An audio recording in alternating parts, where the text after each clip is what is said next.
The birds are the eyes of heaven, and the flies are the spies of hell. Susie Kassem. Hello everyone. We have the Spices of Spies on our dinner menu tonight. Let's see how well we can digest it.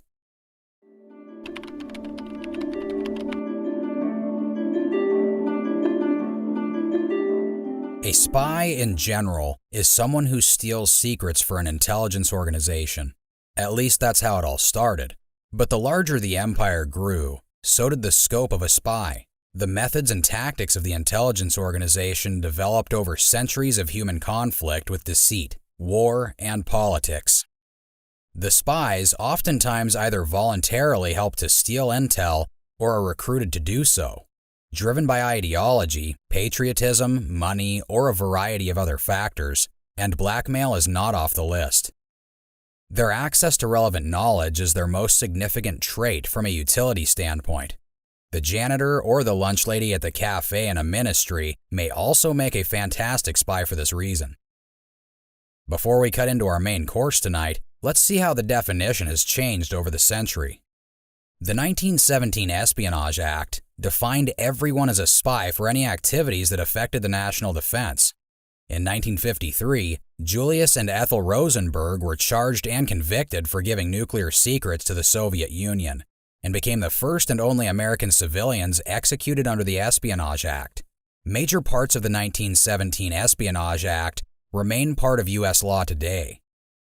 In 2013, NSA contractor Edward Snowden was charged with crimes under the Act for intentionally revealing secret national security information.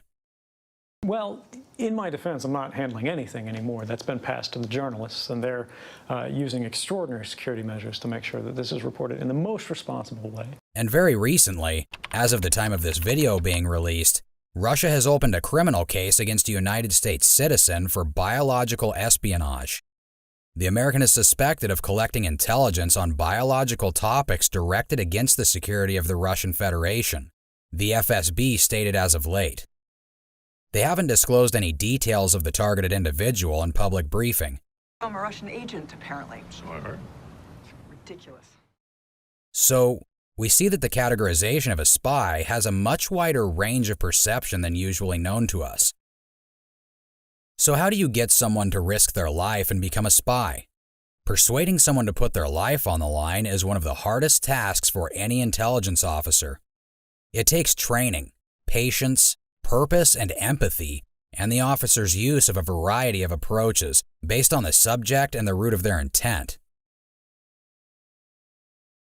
A remark from Israeli intelligence officer Gonen Ben Yitzhak paints a rather twisted side of the recruitment process. Recruiting is a very difficult art. Understanding who the person is, his point of view, his background, and then you know how to play with him. To some extent, recruitment is depending on the particular person and their situational position. Often their family ties play a big role. Other times, it's their ambition or certain incentives that push them into doing the job that has the risk of a violent death. Worse yet, torture before execution.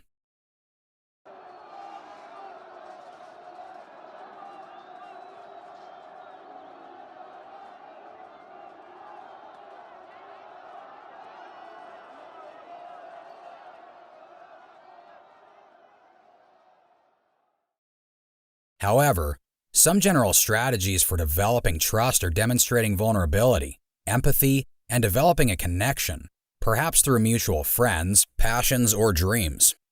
Another way that is often pursued is honesty, being upfront about who you are and what you desire, or even false honesty.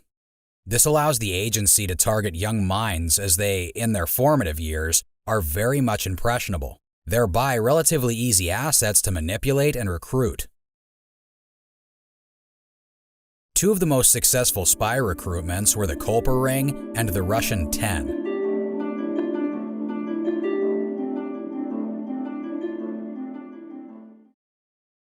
Strategy without tactics is the slowest route to victory.